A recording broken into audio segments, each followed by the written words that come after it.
How is everybody doing? I'm what you need. If you like what you're hearing in this video, you can always subscribe, share, comment, and donate. I'll be moving around doing various things today, so you're going to have to excuse me. Got to stay busy, got to do what I got to do.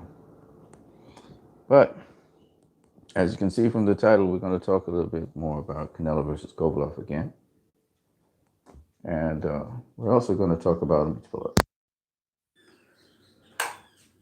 We're also going to talk about Devin Haney's comments concerning Lomachenko and the franchise championship. So I thought it was very revealing. We're going to talk about all of that. So, first and foremost, Bernard Hopkins, he said something about, everybody talking about the body attack that Canelo's going to land on Kovalev, and that, it's no longer a surprise to Kovalev's team, and because everybody's discussed it so much that, that may not be the factor in the fight. Let me just be abundantly clear.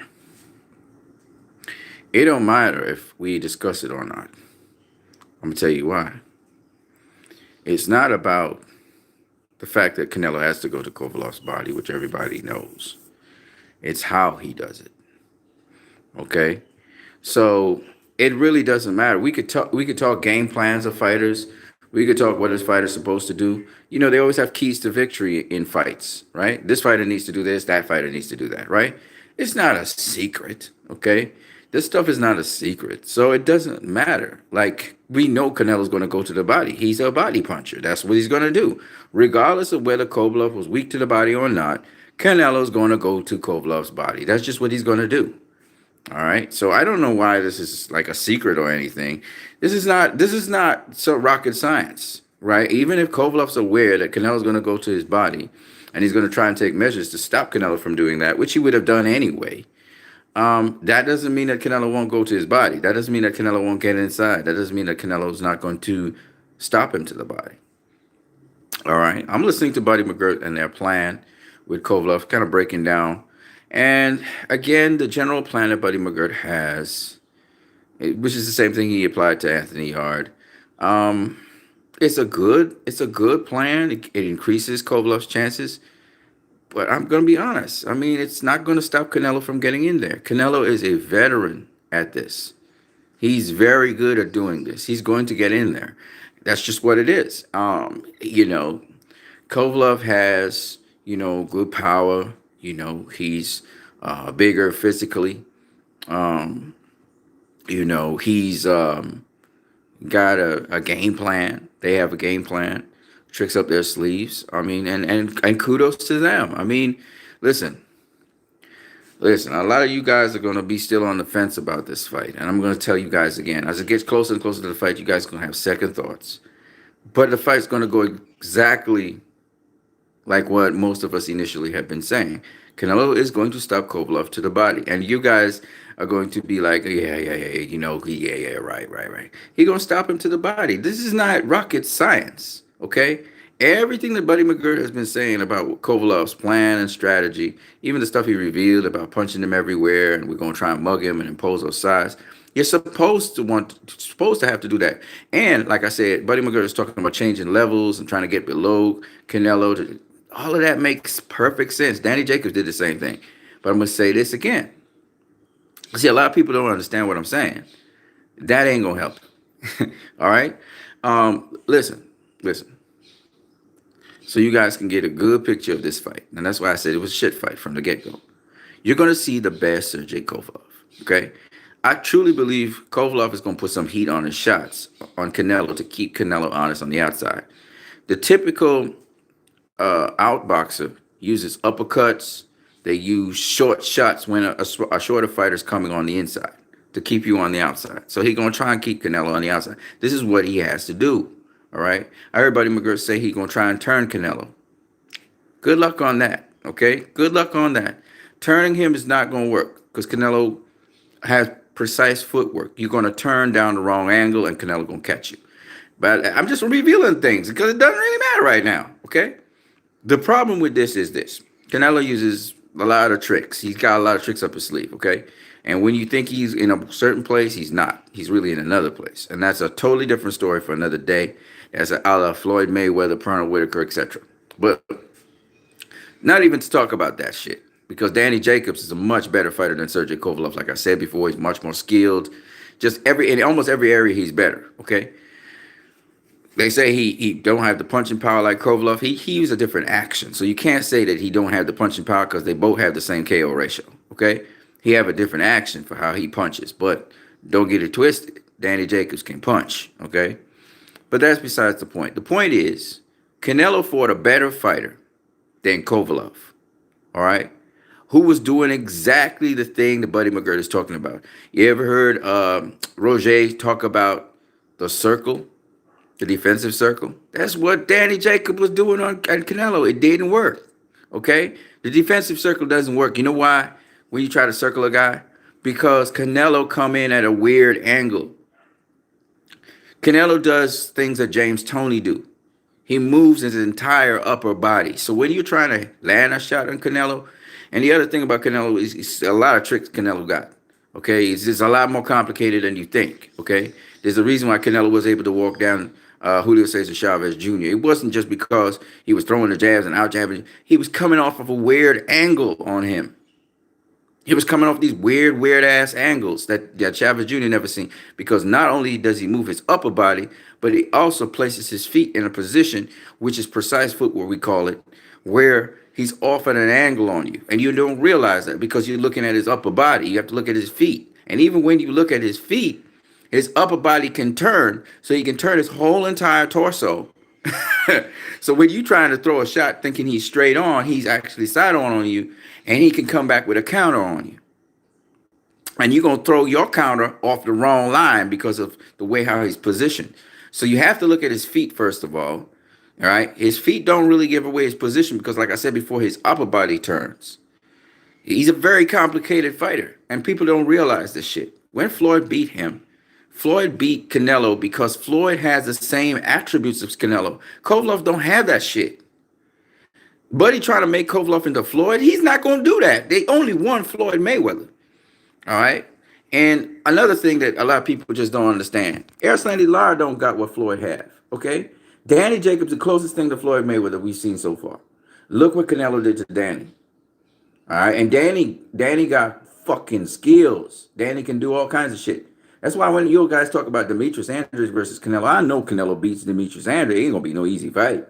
But he beats him, okay? And Demetrius going to have to make Canelo go get him. That's what he's going to have to do.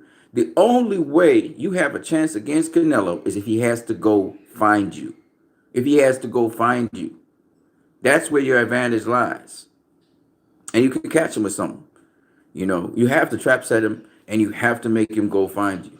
If you're trying to just go around him and just stay in front of him, anytime you where Canelo is a mid-range to inside fighter, he's a specialist at that shit. Okay? Outboxing's not really his thing, but he can do it. Okay? If you gotta make Canelo go find you, that's where he gonna have the most difficulty. It's not rocket science. Okay? He's still gonna beat you. He's still gonna catch up to you. He's still gonna land his body punches. But you're gonna get to get some of yours in. You know what I'm saying? Especially if Kovalev's going to the body, he gonna get some of it in because he's gonna catch Canelo off of position because Canelo know how to pursue him. When Canelo has to pursue someone, that's when you can get the most out of position. Still got his defense tight. He still got a hell of a chin. Still keep his chin tucked and all that shit. But you're going to tag him. You're going to tag him at least once or twice. Now, having said that, we saw him walk down Gennady Golovkin. Now, Golovkin didn't box as much as, say, Erislandy Lara. But we saw Gennady Golovkin boxing. And you saw Gennady Golovkin had a hell of a jab. And that shit did not stop Canelo from walking his ass down.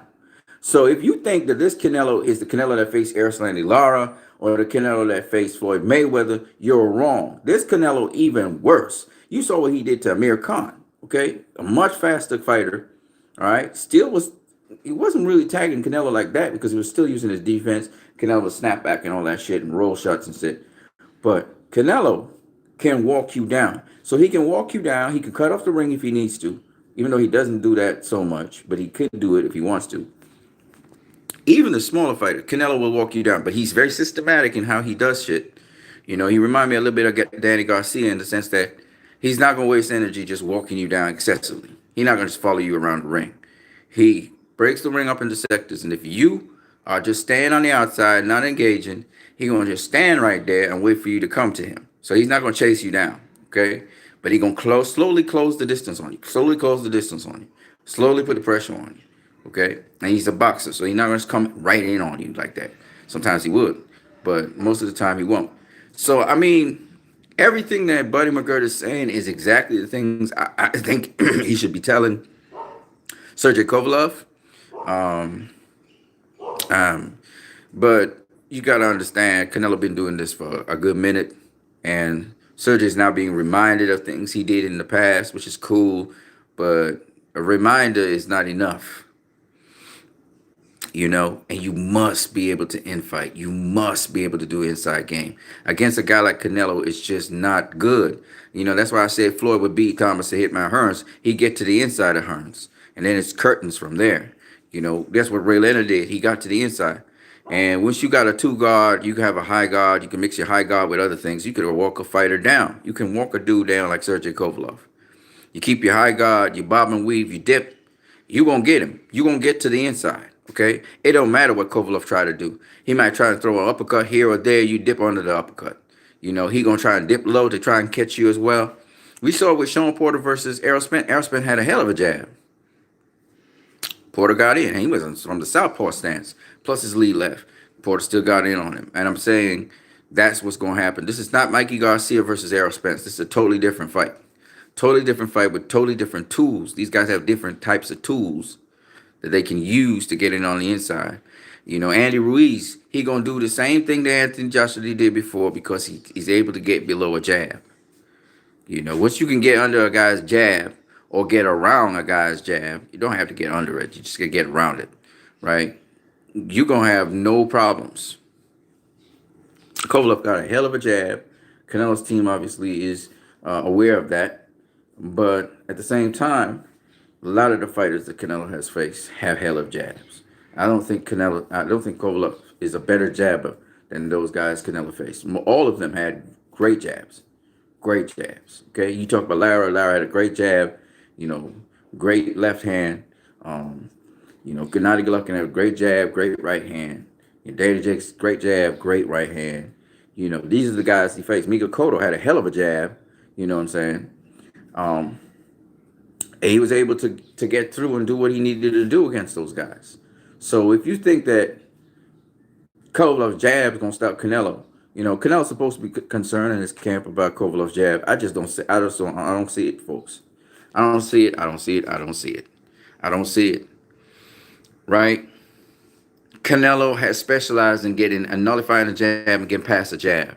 If you haven't realized that yet, if he couldn't get past the jab, Gennady Golovkin would have beat his ass and knocked him out. If he couldn't get past Danny Jacobs' jab, Danny Jacobs would have destroyed him. Okay? You have to be able to get past the jab. You have to. Right? Cotto, hell of a jab. Right? And Canelo still beat him. Lara, hell of a jab. Close fight. Canelo had to come from behind. Still beat him. So, I mean, you know, you have to look at these things. Floyd Mayweather has a hell of a jab, even though Floyd used a lot of other things other than the jab. It wasn't just the jab he was using. And that's the difference. Floyd is a fighter who uses a lot of other things, like Canelo. You know, Floyd's not really a jabber. You know, Floyd uses feints. Floyd uses, you know, a lot of feints, the system of feints. Canelo also uses the same thing. That's how he gets you to go into traps and shit. He'll bait you with a jab. Sometimes he hit you with a nice, sharp jab. Canelo has a hell of a jab, actually. And his jab is generally more accurate than the other person's jab. When he throws his jab to land it, he lands it. So he has a hell of a jab. But he don't always use the jab. He don't need to use the jab all the time. Floyd also don't always use the jab. But then Canelo wouldn't use the jab that much because he's, again, an inside fighter and mid-range fighter. So he don't need a jab inside of there. He used other tools on the inside, you know. So Also, all I got to say about that. Now, let's talk about Devin Haney. Devin Haney was talking about, he mentioned that Lomachenko and his team actually requested becoming franchise champion. When I heard that, and this is what Devin Haney be saying, I don't know how true it is. When I heard that, I was shocked. That definitely means that Lomachenko ducked Devin Haney. And the funny thing about this is this, that Lomachenko just faced Luke Campbell.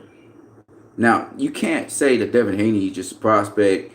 You know, he a young guy. I don't get no benefit out of him. But then you face Luke Campbell. He would have been facing Devin Haney for the same vacant WBC title.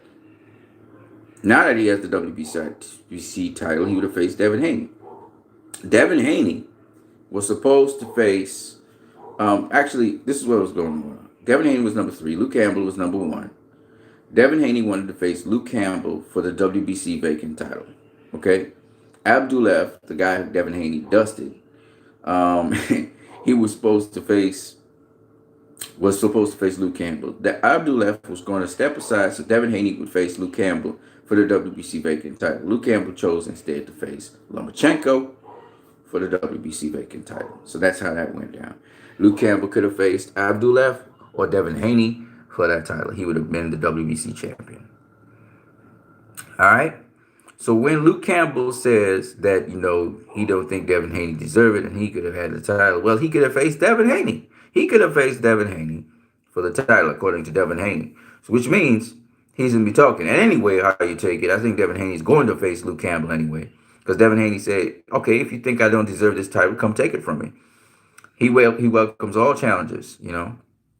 So apparently, Peter Petrov is off. So Devin Haney's not facing Peter Petrov anymore.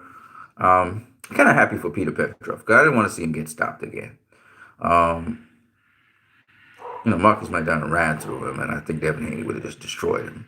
So I'm glad he didn't face Devin Haney. But the thing about it is, when you look at Devin Haney right now, I think he's going to eventually face Luke Campbell next year. After this fight, whoever the opponent will be, he's got to be a top 15 guy, he said. And he's going to defend his title. He said he don't want nobody less than the top 15 guys. So he's looking to defend his title. I'm going to go out to the store in a minute. He's going to defend his title against these guys. Luke Campbell might end up being next in line to get the WBC title. You know, so Luke Campbell still will face Devin Haney. And so he can still get his opportunity to face Devin Haney for the WBC title. So I don't know why he should be stressing that. He should. Now, do I think that that Lomachenko, who ducked Devin Haney, because I think he ducked him. If you requesting a franchise champion so that you don't have to face your mandatory, which is Devin Haney, was the mandatory because he had the interim title, then that's sad, you know. And even the Deontay Wilder, Dillian White situation, where the WBC, again, they're not investigating the situation to bring clarity and finality to it. And I don't know if UCAD is supposed to finish off their research on the Dillian White situation. Why UCAD ain't giving a statement? I find it all fishy. I mean, if the man is guilty, then just bring it out. Let's get it pumping right now. If the man is guilty, let it bring it out. Why are you keeping this thing on, you know, suspended for so long? UCAD, they cleared him, not UCAD, the BBBC cleared him to fight. So why are we not seeing this other extra sample that he's supposed to get, some B sample? And why is it that the WBC is just there, just like this thing is just dragging on and on and on? Let's hear it. If the man is dirty, man, just penalize him, suspend him, whatever you have to do, and let's just get it out of the way. You know, this shit being just going on and on with Dillian White also annoys me, because Dillian White was supposed to be the mandatory for Deontay Wilder after Wilder had faced Ortiz and after he faced Tyson Fury. Obviously, by him being the mandatory kind of fucks up the Tyson Fury fight, I guess, after the Ortiz fight. But he gonna have to wait. WBC, he got to wait. Deontay Wilder handled his last mandatory, which was Dominic Brazil.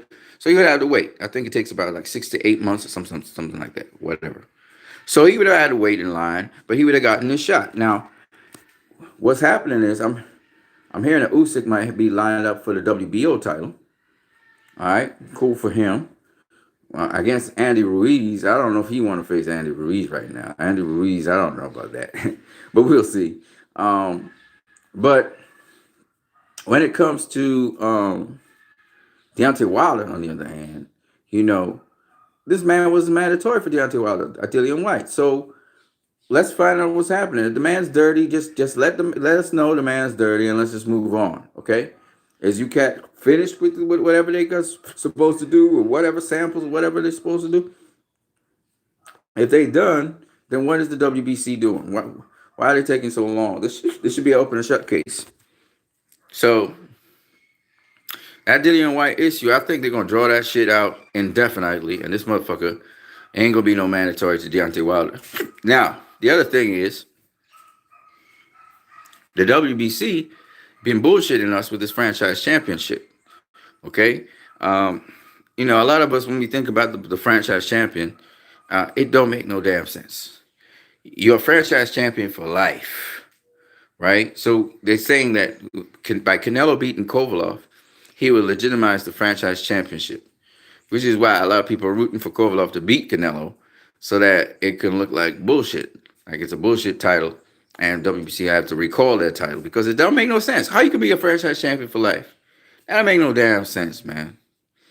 And like they say, it's favoritism. They could give whoever they want franchise champion, and that person could face whoever they want in boxing. So no longer do mandatories matter. No longer do no longer does unifications matter anymore because these motherfuckers, they got favor. Okay, it's a one-way street. And I think a lot of people have been criticizing this thing because when we look at it, let's say, for instance, Canelo goes up, right? He's franchise champion, right? He goes up to light heavyweight. Right now, he's not facing a unification fight with Sergey Kovalev because he's franchise champion, yes, but Kovalev can't get the franchise champion belt, right? So Canelo could get the belt. So that means all he will have is the WBO belt, all right? If it was more than one belt on the line, then of course. Now, here's the thing. And it's such bullshit. Let's say Canelo, he faces the WBC champion, right? Which is, right now, it's Bitterbeev. He faces him. He beats him. He never going to have the WBC belt because he's the franchise champion. So it's real bullshit. It means nobody has access to the WBC belt, or whoever's the interim champion becomes WBC champion by default because Canelo beat Bitterbeev, which is bullshit. Okay, it's bullshit. So, I mean, this is the kind of bullshit that they're talking about, and it's bullshit in boxing. That fucks up boxing big time because now it moved from you being able to fight for a title, okay? WBA had a fucked up system, but at least the super champion in that respect, that title could go to somebody else, okay? So you had the super champion title, championship and whatever. And you had the WBA paper champion, as I call it, because it's the same thing as the interim champion. It's just that they gave it a different title, okay? It's still bullshit, but at least in that respect, the super champion can pass hands. With the franchise championship, it's bullshit. Because if you have the franchise champion, then the WBC belt, they never have it because they are WBC champion already. So they can't own the WBC belt, which means somebody else going to get it. And that person don't even have to fight some higher level person to get that belt. So which means that the franchise champion, unless he chooses to, could face the WBC champion, as in the case of Keith Thurman and Manny Pacquiao. But he ain't immune from shit. So he don't have to face a fighter who he thinks is a threat. Obviously, Vasily Lomachenko thinks that Devin Haney's a threat. That's why this motherfucker wanted a franchise belt. Because he said Devin Haney, according to Devin Haney, they wanted it. Okay? This is after they faced, after he found his ass, found the fight very difficult against Luke Campbell. Okay? Doesn't matter. If Luke Campbell gave him that problems, what do you think Devin Haney would give him? And that's why I listened to 68 Scrapbook, and he's talking about, yeah, Lomachenko, he got more experience and skill than Devin. Fuck out of here. Fuck out of here with that shit. If that was the case, then Lomachenko would have faced Devin Haney. You know that. He been facing everybody. Okay, he been facing everybody. He's been calling for Gervonta Davis. But when it came to Devin Haney, who was his mandatory, it was his fucking mandatory. All right, he ain't facing him. Risk versus reward, my ass. Luke Campbell wasn't worth the risk either. Who did Luke Campbell face? All he faced was Jorge Linares. That's it. That's the only great guy on his record, and he lost to him. Okay, Devin Haney. There's no risk versus reward there. Okay, and it's the zone. The zone pays out like nobody's business. So Devin Haney, they would have paid out for that fight, and that would have been a hot fight. We all know this. It would have been bigger than Luke Campbell. Yeah, it might have less fans in the stands, like in the O2 Arena. All right, but in terms of subscribers and stuff, that's a hot fight. It's a very, very hot fight because Devin Haney is a very, very hot champion right now. He hot. Okay, this is the man who's been mentored by Floyd Mayweather, sparred him. Okay, been trained by Floyd Mayweather Sr., Mike McCallum, Roy Jones Jr. All right, and what's his name? Virgil Hunter. This man being schooled by them dudes, man. Are you serious? Been sparring everybody, Oh, come on, man. You got to be serious. If you think that this ninja is a joke, he ain't no joke. Okay? He made Abdullah look like he wasn't supposed to belong in the ring, like he was a cheap fighter. Abdullah's a good fighter. He's a good ass fighter. I looked at his stage. He was good. That's why he was number 2 behind what's his name? Luke Campbell. And Luke Campbell's a good fighter. He ain't good like Devin Haney, but y'all gonna see next year when Luke Campbell faces Devin Haney. With all that experience, with having faced Lomachenko and all that shit, you're gonna see what Devin Haney do to Luke Campbell versus what Lomachenko did to Luke Campbell. Y'all gonna see, so y'all will know what's the market difference between Luke Campbell and Devin Haney. Okay? Anybody thinking Luke Campbell gonna beat Devin Haney? Okay, we're gonna see it. We're gonna see it because it's coming. Unless Luke Campbell ducked Devin Haney. Okay, Devin Haney be asking for all the smoke because, of course, he's an upcoming young fighter. He wants the fights. Okay, so give him the smoke. Give him what he wants. I always say, don't stop fighters from not having fights. No, if they full of shit, well, when we call their bluff, then they won't fight, right? Like for instance, this fucking Gervonta Davis and Tevin Farmer shit. They're talking about like it's gonna have a fight, and then Gervonta Davis don't face Tevin Farmer. Man, that shit was pissed. It pissed me off. I don't know about other people. It pissed me off. Now, a lot of people go to town on Gervonta Davis. I'm not gonna do that, but I'm gonna say this: he calling out people like he called out the super lightweight champion. And 68 Scrapbook and I agree on this. He called him out. All right, he called out the. If you calling out people, don't be a clown with it. If you say you're going to stop him between the 6 and the 8, make it happen, you're going to call Al, okay then, do it. Okay? Otherwise, I don't want to hear shit from you. You know what I'm saying? Make it happen and make that the next fight. Make sure I'm pushing for the next fight that Josh Taylor has. Don't be bullshitting us. Because I'm like, okay, you want to come up from super featherweight, face this dude? Okay, I'm going to take it seriously. And I'm going to call you on that shit. Otherwise, you just a blowhard clout chaser. And I'm not into that shit. All right? I ain't into that kind of wasted ass bullshit. Okay? And so I'm just saying, if you're serious about the shit, let's see it happen. Don't forget to smash that like button, people, if you like what you see. Now, I'm going back to what I'm saying. So, yeah, Devin Haney, obviously Lomachenko ducked his ass. Now that I heard that if it's true, that they actually requested for the franchise championship belt, that's why you heard Devin Haney saying no Lomachenko, because he had the scoop long before, and he was talking about it. He was talking about how, in Lomachenko's champ, they might make him franchise champion, but if he really serious and he want to defend his WBC belt, he gonna face him. Either he gonna face him or he become franchise champion and Devin Haney will get the belt. I remember Devin Haney saying that when he was on his tour and shit. And they came to the WBC convention, and fucking Lomachenko on his team, they got the belt that they wanted, and they were happy about it. So it was duck season. This one is a straight up duck because it was requested by Lomachenko. I would like to find out if Canelo requested the franchise championship belt, or that he talked to the WBC to see if there was some way that they could just avoid Jamal Charlo so they could have some other fight. I don't know, man. But what I do know is duck season is in, and it's definitely, according to Devin Haney, a fucking duck. And it seems as though they had an inside scoop, because I remember Devin Haney talking about this in advance before Lomachenko was given franchise belt. Okay? So they had some inside. He said his team was there, so they had an inside scoop. That's how they know Lomachenko's team didn't want to face Devin Haney at all. And you heard Lomachenko talking about how Devin Haney's a prospect and shit, which he wasn't. He was a contender. So it's interesting that at the time at least. So we know Lomachenko didn't have no fucking interest in Devin Haney. He had interest in Luke Campbell though. Okay, he had interest in Luke Campbell. You know what I'm saying? Luke Campbell. Them guys not Devin Haney. You know what I'm saying? Well, you would say, well, Luke Campbell, at least he faced, Jorge Linares. I'm like, yeah, and he got a close decision fight to Jorge Linares. I said, yeah, no problem with that. No problem with that. But Luke Campbell wasn't a champion, was he? In fact, Luke Campbell wasn't a champion. Of course, Lomachenko was going to get the WCC belt, but he could have fought Devin Haney. From what I hear, he could have fought Devin Haney to defend his WBC belt. He ain't interested in that shit. Not at all.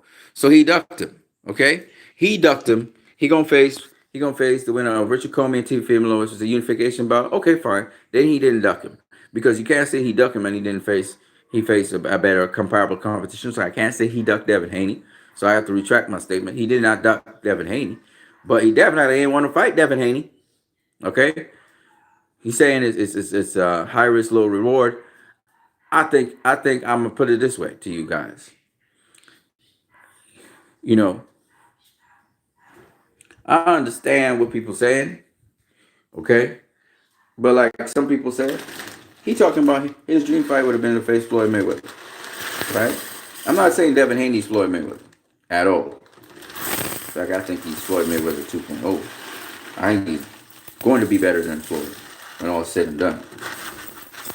All right, but my point is, Devin Haney got all that knowledge from Floyd, all that knowledge from all these other trainers, been looking at old school fights, been a student of the game.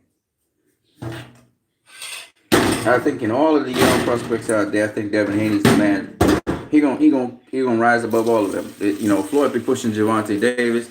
Gervonta Davis, crisp and everything. I think Devin Haney gonna surpass Gervonta Davis, Shakur Stevenson, Richard Comey, Teofimo Lopez, all of them. He gonna pass all of them. Okay. When all is said and done, I think he's the real deal. And I've been following him since a while ago. And he's much bigger than them though. He's a big dude. He looked like he'll make it all the way up to middleweight, maybe even super middleweight when all is said and done. He's a big dude. So, no Pal Boxalino. Why are you up so early, bro? First of all, it ain't that early. It's 6 in the morning right now. It's 6:30 in the morning where I'm at, so it's not that early. I've always been an early starter. My day starts at around 4 in the morning. Sometimes minutes to 5. So I'm an early starter. I wasn't always that. I was a late night kind of guy, but I go to sleep pretty early these days. I go to sleep like around 10. I get up around 2, go use the bathroom, go back to sleep. I wake up around 4, maybe 4:30, maybe 5, and I'm good. My day starts early. Yeah, man. Good morning to you too. No Pal Boxalenos. By the way, is it? Where are you? In Mexico? Or you're in Argentina? Where are you? South America? Where you live? Hold on a second. I'm gonna come back right now.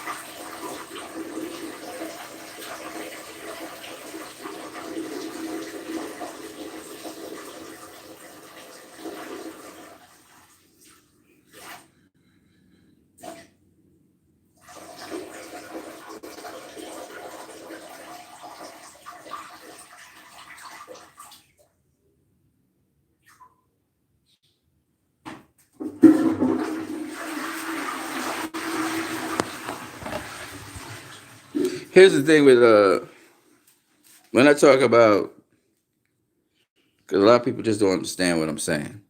When I talk about Luke Campbell and Devin Haney, a lot of people think of Luke Campbell's Olympic pedigree, right? Gold medalist and stuff. And they think that, like, for instance, when Luke Campbell faced Jorge Linares, they thought he would beat Jorge Linares. But the skills that Jorge had, I don't even think the fight was close, actually. But the skills that Jorge Linares have, Devin Haney got better skills than that, first of all. Second of all, I'll be honest with you. Luke Campbell, he a good fighter. Not really great on the inside. Well, he developed his inside game a little bit better. But he don't have the sharpness. He don't have the quickness. He don't have that God gifting like a Devin Haney. You know? He just don't. Devin Haney and him is about the same size. When Devin Haney faces Luke Campbell, y'all gonna see what I'm talking about.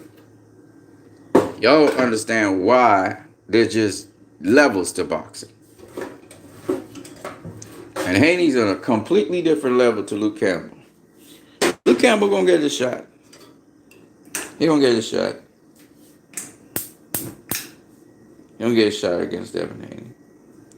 You know, he's a good boxer. He's solid, but there's nothing really special about Luke Campbell. He got a lot of determination. He got a lot of heart. He got a lot of will.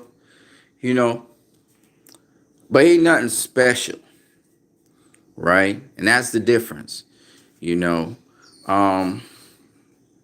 he's not fast. He got decent timing. He's not a quick fighter. He doesn't have quick feet. He don't have nothing really. You know, he's a hard worker. You know, he's solid fundamentally to some degree. Even his stance ain't that great. You know, he's not. So, Josh Taylor definitely is a better fighter than Luke Campbell. But it is what it is. No Power Boxing Nation says Northern California. Oh, North Cali.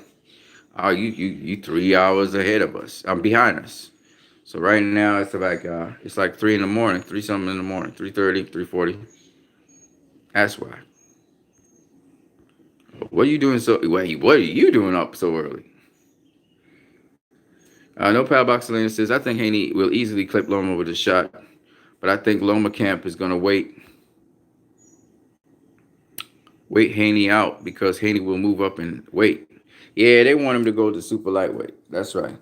Loma might go down to super featherweight, actually. He might duck everybody. I'm saying duck. I'm using it very loosely because he's about to win. He's about to do a second unification. So you can't really call him a ducker. You know, because he does have, what does he have? He has what does he have? The WBO. Does he have the WBO? And he has the WBA, I believe it is, and the WBC. And Comey and Lopez going for the IBF. So if he's going to unify with Comey or Comey Lopez winner, you can't call it a duck that he's ducking Devin Haney. You know what I mean? It's just not. It's the levels to boxing. So you can't call it a duck. I'm still calling it a duck, but really, with the word you really want to use is avoid. He's avoiding facing Devin Haney. Okay, because it was his mandatory. So he didn't want to face that mandatory. He wanted to do the unification first. So he avoided his mandatory. That's the better word. Like how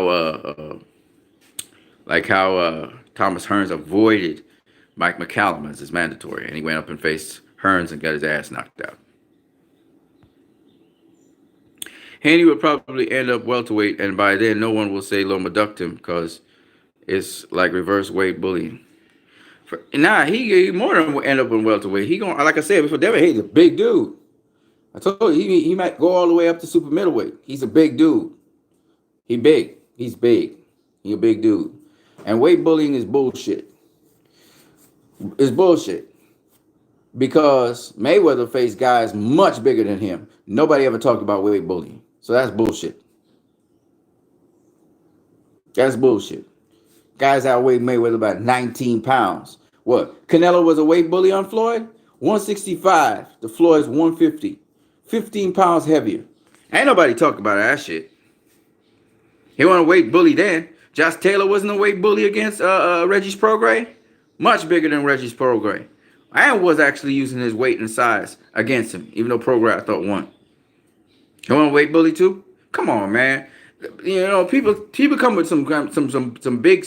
So let me ask this question. Adrian Broner wasn't a weight bully against Mikey Garcia. I mean, come on now. I mean, you can't say that shit. You can't say that shit. Just because a guy's bigger than you, don't mean that he's a weight bully. And the way how Devin Haney fights, he don't even use his size. He uses skill. No Pal Boxolino says the racists love to claim weight bullying. You gotta use your size. You literally gotta weight bully the guy. You gotta rough him up and come down on him. Like they talk about Errol Spence as a weight bully. No, he not. No, he not. Josh Taylor was weight bullying. I ain't mad at him. It's a strategy. He was weight bullying Regis Prograis to get him off balance. And once he nudged him off with the shoulder or the forearm, he would then crack him with a shot. That's called using your weight and size to your advantage. And you weight bullying the guy. You roughing him up. That's weight bullying. All right? You can't, like, a lot of people just don't know shit about boxing, obviously. But if you're going to weight bully somebody, right, you got to use your physical size. You literally got to, let me show you guys a way how a weight bully can move. And again, I'm not saying that they shouldn't do it because it's a fight. It's illegal. But nonetheless, if the referee is allowing them to do it, you got to find a way around that shit because it's a fight. All right? I'm going to show you guys something. So, camera's at a weird angle, but don't worry about it, right? You're looking up at me. I'm going to try, right? So if I'm a weight bully, right? I'm going to use my forearm up in your face like this. I'm forearming you off. I might even, like Marcus Maidana did to Floyd, I'm going to forearm your ass right up into the rope. So you're like this. And then I'm going to gut you to the body.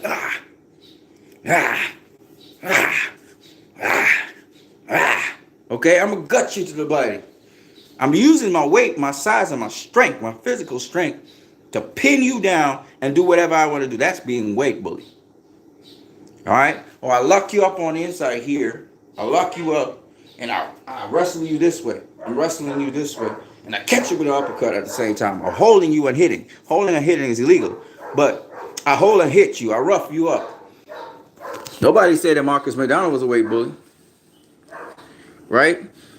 So these motherfuckers, you know, they conveniently use that term for clean fighters. Errol Spence pretty much is a clean fighter. I mean, I guess Sean Porter, he landed some low blows. Errol Spence doesn't weight bully people to the corner. He uses power and size, power and strength with his punches to get you into position. He don't use his forearm to do that shit. Okay, so you can't, he's clean. He's pretty much a clean fighter. So, you know, weight bullying is where you clench up a guy's head and put down all your weight on him. Like Vladimir Klitschko, he was a fucking weight bully. Nobody talk about him like that. Okay? So, I mean, you got to know what it is. And I like Vladimir Klitschko. I thought he was really good. His jab was excellent. But at the end of the day, you got to know what a weight bully is. And at times, you got to be a weight bully. If you the bigger dude, okay? And a little dude is coming up in weight, okay? And he's somehow managing to outbox your ass. Motherfucker, you got to rough his ass up. You got to change up the game and rough his ass up. You got to show him I'm the bigger dude, okay? So, you know, I mean, people make it sound like, you know, listen, man, whether the man's a weight bully or not, if the referee's allowing you to get away with something, but Devin Haney's not a weight bully. If you look at how he boxes, he punches you. He's punching you. He's boxing you. You can't call that a weight bully. You got to be putting your weight down on the person. You got to be putting your size down on that person. You know, people talk about Julio Cesar Chavez was a big 160 pounder and he was a weight bully. Well, if he was roughing up the guys and if he was doing some illegal shit, then you could call it that. But if he can make the weight, you know, he the big dude. Now, yeah, you could say he's a weight bully because he's not boxing as much and the guy's tagging up his ass and he's still able to walk through that shit and still beating him up. You could talk about that too. But at the end of the day, you got to consider All right, when you talk about weight bullies, you got to consider the guy. First of all, got to be the guy that's walking the other guy down. First of all, and then he got to be doing some roughhouse shit. You know, is he roughhousing these guys up? You know, and yeah, weight bully can walk through punches because he's so big, much bigger than the other guy. I get that, but if you're using skill and you getting past punches and you're using your defense and shit, then what are you talking about? You know, so I don't agree with that shit. Devin Haney is not a weight bully. I don't think so. I think he uses boxing. He doesn't even get hit. He don't get hit that much. So how could he be a weight bully? You have to. He using boxing. And if he's not using boxing, that's another story. But he's using boxing, so you can't use that as a excuse. All these fans got excuses, man. I got excuses, but he gonna end up at super middleweight when all is said and done. He a big boy, Devin Haney. He about the same size as Terrence Crawford. He about the same size as Terrence Crawford. He a big dude. But he hasn't really gotten to his man strength yet, so it's very interesting what's happening. And you can see the techniques how he throws over his punches to get the knuckles really to turn it in for the knuckles to land. Dude be looking to knock out people, man. Now he be hurting people too. You know. Yeah, so Lomachenko, man, he avoided Devin Haney, period, point blank, period. You know, they're making it out as if Lomachenko, this small dude, Lomachenko in the last weigh-in, like we realized, and he go north of 144.5 pounds.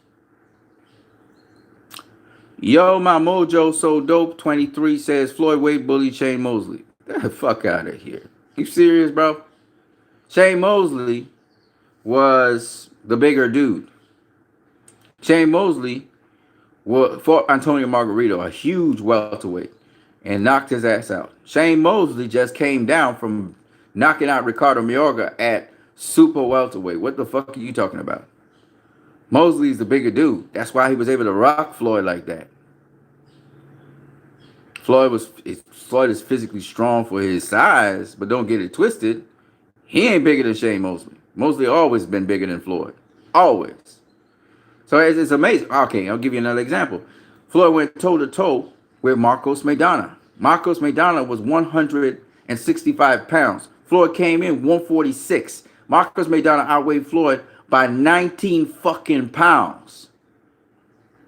And for all the weight bullying shit that Marcos Maidana was doing, Floyd was strong enough to hang with him and also to rough him up. He started roughing him up. When Marcos Maidana started doing low blows, Floyd started landing low blows. Okay, when Marcos Maidana started forearming off Floyd, Floyd started forearming off Marcos Maidana. He physically strong for his size. He not bigger than Marcos Maidana. He probably not stronger than Marcos Maidana, clearly in that fight. But he can match him for strength to some degree, you know. So Floyd's a strong dude, always been. According to what you are saying, what the fuck are you talking about? Weight bullying, you motherfucker, has to do with size. So if you're the bigger guy, I said that. If you're the bigger guy, like Josh Taylor's bigger than the other guy, then you can forearm guys down and you can rough them up. And Floyd did not forearm Shane Mosley, you dumbass. He didn't forearm him. He beat him by boxing. He counterpunched his ass up. You obviously did not hear my conversation from the beginning. Weight bullying has to do with size. Yes, we already said that. We're talking about you have to use roughhouse tactics on the guy. You got to impose your size. Floyd ain't bigger than him. How you going to impose his size, you fucker? You stupid ass motherfucker. You dumbass fans, man. Y'all reasons be always stupid, boy. Either y'all don't hear the conversation and you just jump in because, you know, your gonads go crazy. Got your panties in a bunch because you hear about Lomachenko. Get the fuck out of here with this shit. Like I said, a lot of jackasses out here that misquote me. And they just roll with shit. You sound like boxing librarian. His dumb ass misquote me all the time. And all the other motherfuckers that get their panties in a bunch because I talked about Clarissa Shields going 3 rounds with Terrence Crawford. All of a sudden, they misconstrue everything I say because she could go 3 rounds with him and saying women could beat men in boxing and all kinds of bullshit.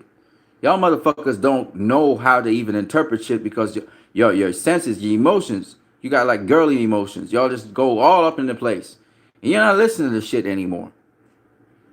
All of y'all, including EJ Boxing Live. I seen EJ Boxing Live keep on going over and over and saying, you know this. I said the best ever is not the greatest.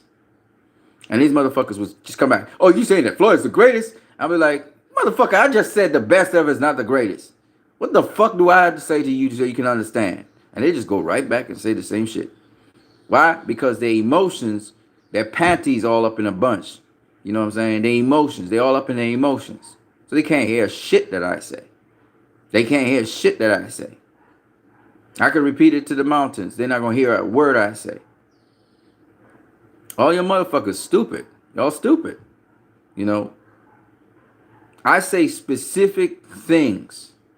The motherfuckers always take it out of context. And they go, oh, what you need? He said, you know that, what did he say, boy? That you can't find out how to do punching power, you know, or how hard a boxer punches. You know, when we talk about Chocolatito and Deontay Wilder, he said you can't know. I never said that shit. I said I've never been punched by them, so I can't tell you exactly. There are machines that can rate how much punching power a guy punched with. So obviously I didn't say that. But the motherfuckers misconstrued. D-Style put that up and what's the craziest thing that What You Need ever said. And I look at this motherfucker trying to clown my ass, right?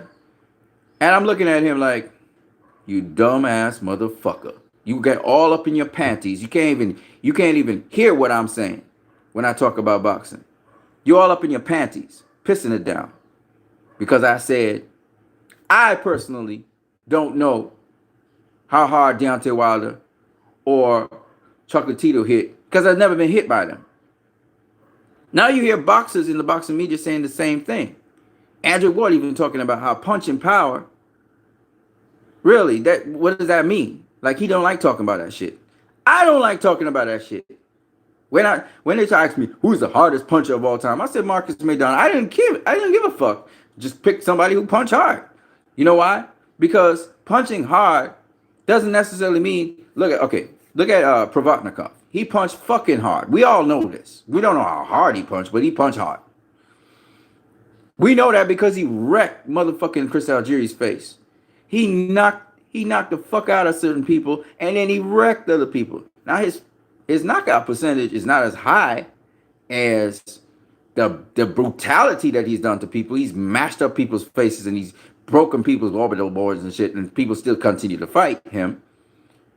He punched fucking hard, probably harder than some of the guys that get in knockouts. But it's not just how hard you fucking punch that gets you the KO. So when we talk about punching power and we talk about how hard you punch, we have to separate them because generally punching power is related to KOs. And it's a technique, and you got to set up the KO. Whereas punching hard, a motherfucker could punch real hard. But it don't mean that he getting the KOs that he want because you have to learn how to set that shit up. On what site is it? I'm in a certain group on Facebook. It's a boxing group. And I asked a lot of people, how many of you guys box or are going to be in the boxing, amateur or pro?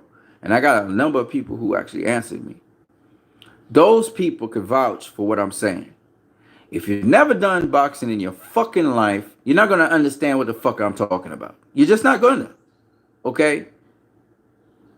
Punching power is not the same thing as punching hard. How hard you punch. It's not the same. It's not. You have to set up a KO. Some guys got heavy hands and they catch guys certain places and they go down. Right. But you have to set up generally the KO. There's actually a science to how you KO people.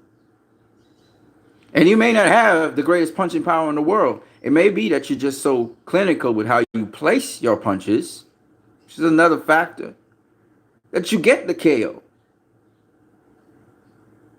Miga Cotto, you think Miga Cotto punches as hard as Gennady Golovkin? Probably not. I can't say for certain because, again, I have not had a machine register them landing punches, so I can't tell you. Triple G look bigger than Cotto, and It seems like he gets more KOs than Cotto, and it seems like he does more damage with his punches. But I can't say for certain that he punches harder than Cotto. But from what I see, Cotto places his punches very well. So does Triple G. Don't get me wrong, but Cotto places his punches very well. He's got great timing. So the much bigger guys who may be weakened or whatever from weight training and whatever, he been knocking them out, right? With body punches particularly. Now, does that mean that Cotto was a harder puncher than Triple G? No.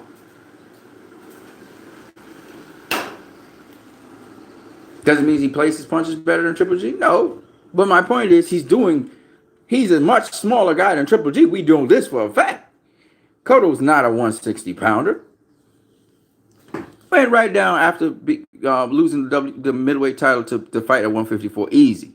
And he won the WBO 154 title. He's not big like Triple G, right? So my point being, obviously, how can a guy get the same kind of success as the other guy in a bigger weight division and he's a smaller dude? Because he's placing his punches very well. And Daniel Gill actually said that. He said his timing and his placement of the punch is what stopped him. Hurt him really bad. All right? So punching power, is not necessarily based on how hard you punch. Some guys punch like mules. They punch hella hard, but they don't place their punches properly, and they don't have the greatest timing in the world because they be forcing their punches. They want to go for the KO. Or they don't set up their punches right. Maybe they place them well, but they don't set up the knockout. So it's all of this stuff you got to think about. It's not just, and it's the way how you punch even. Some guys, they got thudding punches. Right? Their punches move your whole entire body. Other guys, they're lightning quick. So it's like a flash. Pow! They snappy with their punches. They're sharp with their punches. So there's a difference. And again, this kind of shit, and these fucking fans, boy, they ask these dumbass questions. Well, man, I really want to know, how hard did the guy hit you? How hard he hit me? Like, how am I supposed to know that as a fighter? Like, I'm not focused on that shit. Okay? And even if I've been buzzed by different people, it might feel almost all the same. It would feel a little different, but you get buzzed, you get buzzed. Like, at a certain point in time, your nervous system don't register shit, right? If you get pricked by a needle, you feel that more than if your head get bashed into a wall. You slam your head into the wall. It hurts. It's numb. It's numbing feeling. You feel a numbing feeling when your head bangs into a wall, right? You feel numb and cold and shit, right? But the searing pain from a needle prick is totally different, right? So when people say, how hard did this guy hit? Sometimes you get blurry vision, yeah, because the guy hit you so hard, you get blurry. But you don't really, it's like a numbing fucking pain sometimes, okay? Or sometimes you get punched to the body, you can't breathe and shit, so you just be there and almost spasm up and shit like that. Like, people don't get that. They don't understand. So they ask the dumbest ass question in the fucking world. How hard did he hit? That's not the question you have to ask. Like, stop asking a stupid question like that. Can you ask a much more sensible question? Top of the morning, homie. Shout out to you, Boxing Monster. These are stupid ass questions to ask people, man. How hard did he hit? Who gives a fuck, man? Like, ask him, okay, what happened with the shot, man? Well, that's even a dumbass question. He caught you with a good shot, obviously, to the liver. You want to find out, why he couldn't continue, probably, or man, why do those liver shots, all the motherfucker might tell you is, well, listen, all you got to do to find out about that is get in the ring with him and let him put your liver right in front of him and let him bash in your liver. Just hit you with the shot right there in the liver. You can try and throw a punch, and you'll find out firsthand how that feels. You know what I'm saying? And the boxers say that to a reporter, they're going to feel insulted. But it's like you ask some dumbass questions that cannot really be answered. You have to experience it to understand. Boxing is a sport where you got to do it to understand it. Like, it's a doing sport. You know what I mean? And a lot of times get like people ask the dumbest fucking questions in the world. You know, the guy got a lot of KOs, right? Man be knocking everybody out like bowling pins. The first thing they're gonna ask is, how does his power feel? Motherfucker, I can't really tell you. You can't tell somebody how power feels. How are you gonna explain that to them? Yo, my Mojo So Dope 23, Rough House. What that had to do with anything, bro? What does that have to do with anything? Do you even know what Rough House tactics are? Rough House tactics means you break Marcus of Queensberry rules. There's specific rules. Again, Floyd Mayweather versus Shane Mosley ain't the same shit, bro. It's not the same. All right? He not weight bullying. Weight bullying. Bullying. Weight bullying means I use my weight to bully you. That's what it means. There are different ways, but one of the ways is using rough house tactics. If you're so much bigger than another guy, too, you can walk through their punches, just ignore their punches and beat them up. That's another way.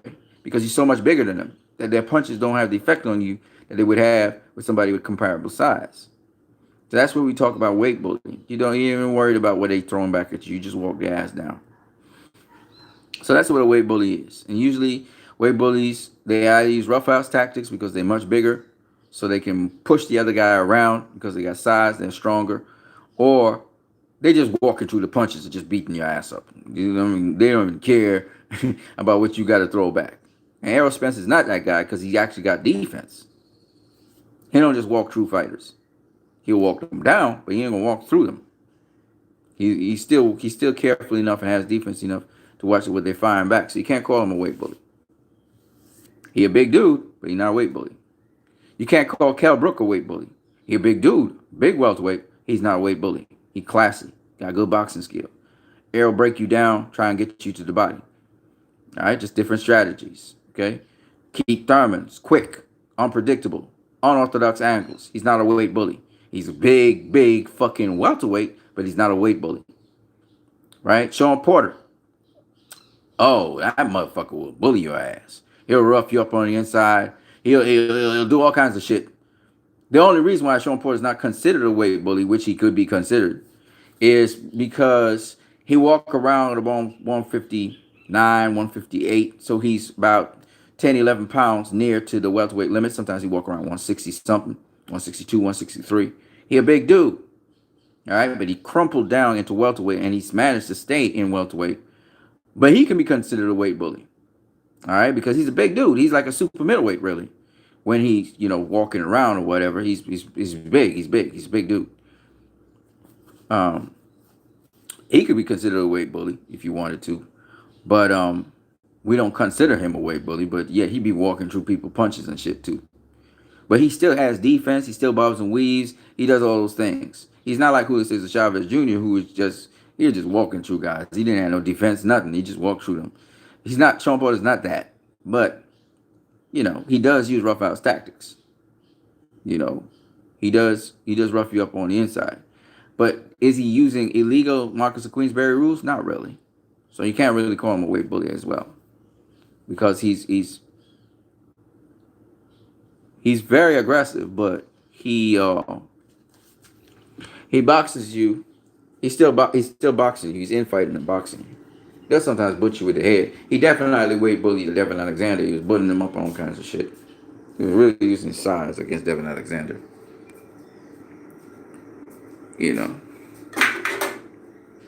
So it depends. Devin was a strong dude though. He didn't just run through Devin. Like how he ran through Paulie.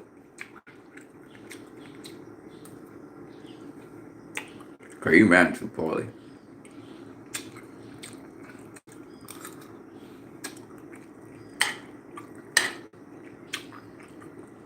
I don't know what they're giving them in snack, but anyway, this video is longer than it needs to be. So we saw Devin Haney. He said his piece on that. Loma, he didn't duck Devin Haney. You can't say he ducked him. Not if he's going to do a unification match next. When you duck somebody, the person who you're about to face, if they not on the standard or level of that person that you supposedly duck or avoided, then it's a duck. But in this case,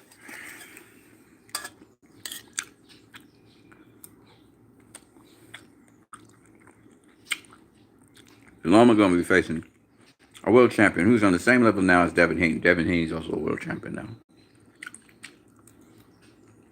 So, can't call it a duck. You call it avoiding.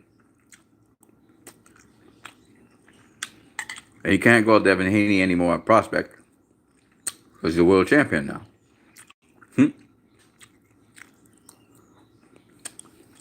Loma just wants to become undisputed. So we'll see. I'm rooting for him to get it. I picked Comey to beat Teofimo Lopez. I think Comey will beat him. And then Loma will face Richard Comey. I think Loma beats Richard Comey. Even though Andre Rozier was a great trainer. He's training Richard Comey. Don't forget to smash that like button. And you can donate my channel. I think that Loma should be, well, I don't know. Richard Comey is a long guy. If he could do anything like what Luke Campbell did, I don't know.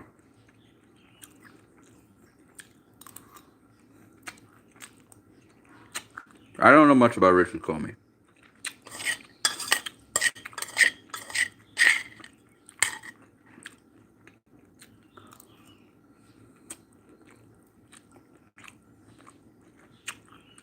But I think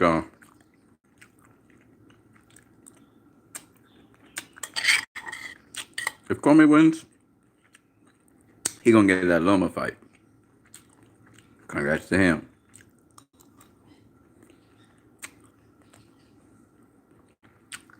If Lopez wins, definitely gonna get a Loma fight because both of them are top-ranked fighters.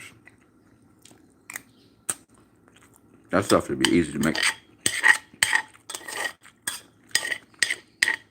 I was listening to an interview with Max Kellerman and Shakur Stevens.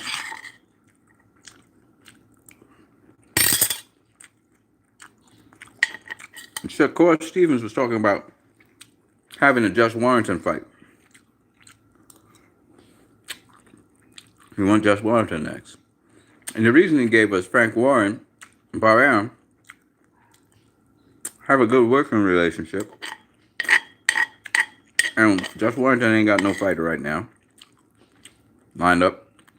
So he sees it as one where she can easily have that fight.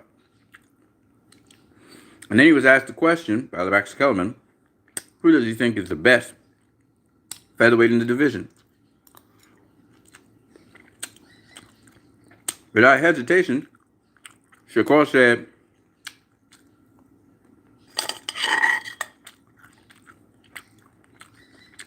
Gary Russell Jr.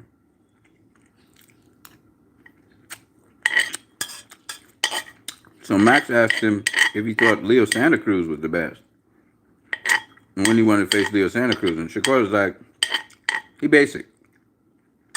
See how I run through him. He's basic work.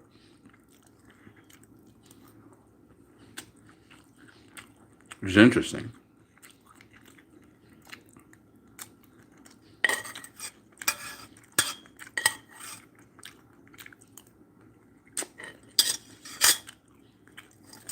And I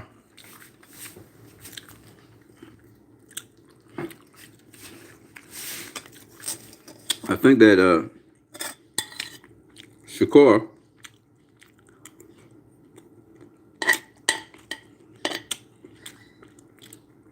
honestly speaking, knowing that Josh Warrington faced Kyle Frampton, and A number of other top UK fighters. I think Warrington's a big, strong guy. I think Shakur Stevenson's gonna have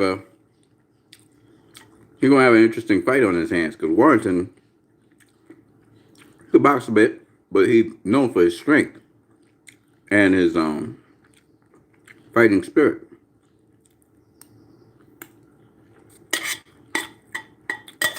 That'd be an interesting fight for Shakur to face. And how he navigates around it. That's a good fight.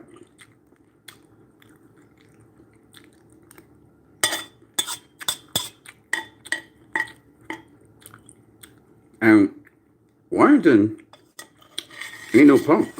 So, I'd like to see that fight.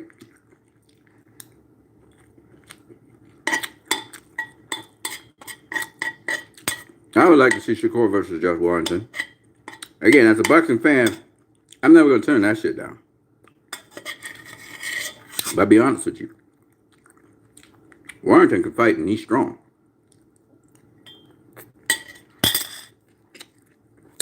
So I don't know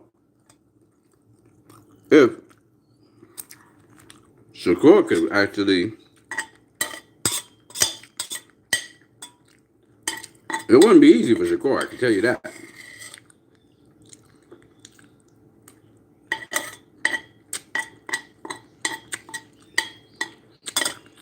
Warrington does close the distance. He's a good fighter. Got a lot more experience than Shakur. Facing higher caliber opposition. He's strong. Big. Dropped Cal Frampton like twice. Cal Frampton's a classy dude.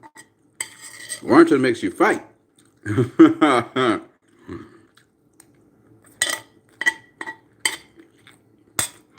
don't know. I mean, I'm not questioning Shakur, but I think it would be a good test for him.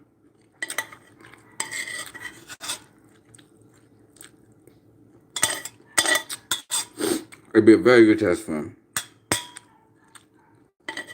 That's a fight Warrington can win. Warrington can win that fight.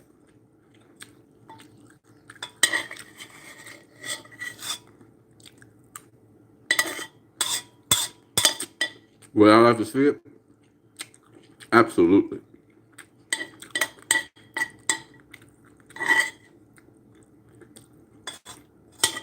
So, Devin and Shakur can box him like how he boxed, what's the kid name? Gonzalez. Can't just do that. You gotta do more.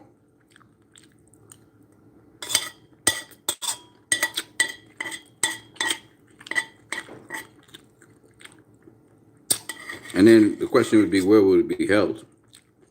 In the United States, or would it be held in England?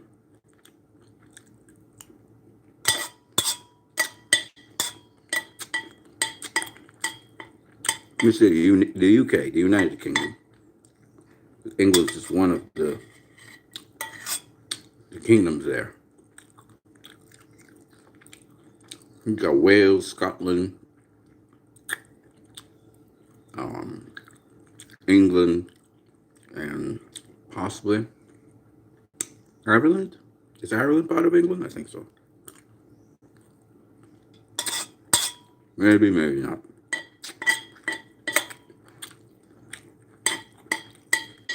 It's on the same island, so I guess it's part of the United Kingdom.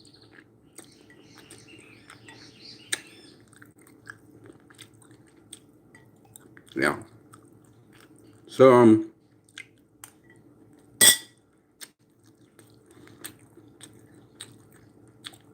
I think Shakur versus Josh Warrington is a good fight with two young upcoming fighters. The winner, if Gary Russell Jr. is still there, should face Gary Russell Jr. or Leo Santa Cruz. None of those motherfuckers been facing each other.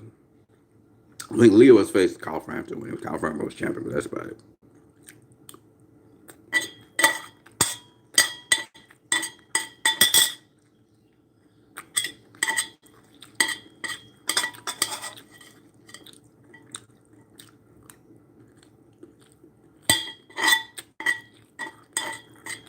Now, I got a couple of other things to say. People say I'm a Canelo fan, which I am. But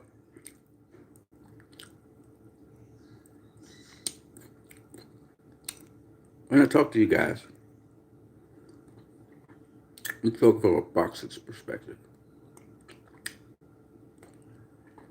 Everybody's talking about how Lomachenko went up 3 weight classes. It's true.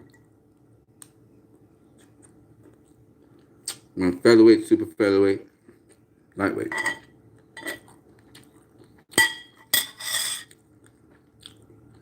Lightweight is separated from super featherweight by 5 pounds. Super featherweight is separated from featherweight by 4 pounds. Lomachenko effectively went up 3 weight classes, going up 7 pounds. Right? Canelo won his first world title. I'm not going to talk about where he came from, because that's incredible in itself. Won his first world title at 154.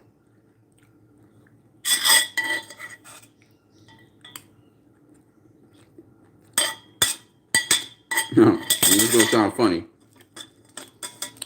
but he won his second world title at 155.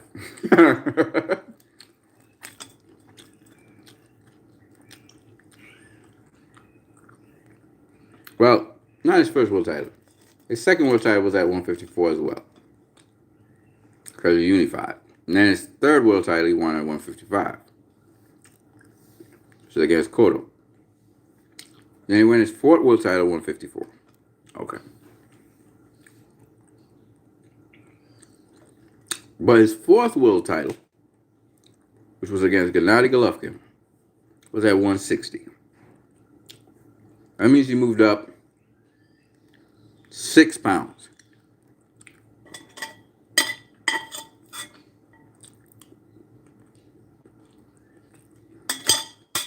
He fought for a paper championship.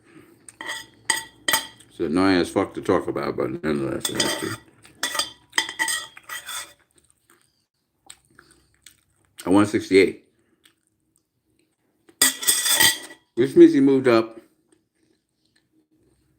8 pounds. Okay? From 160, that is. Now he would be fighting at 175. That's a move up from 168 of 7 pounds. All in all, Canelo would have gone up, think about this, would have gone up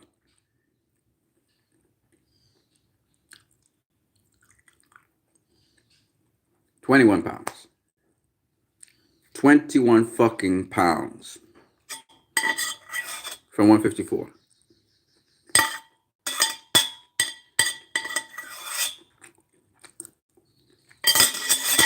And Canelo started his career at 140. Which means Canelo has moved up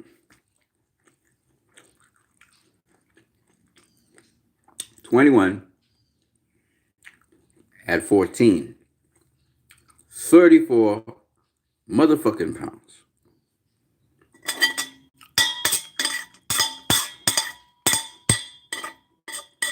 Now, they want to credit Lomachenko's success at a lower weight class and make it equivalent to what Canelo has done. Shout out to people here.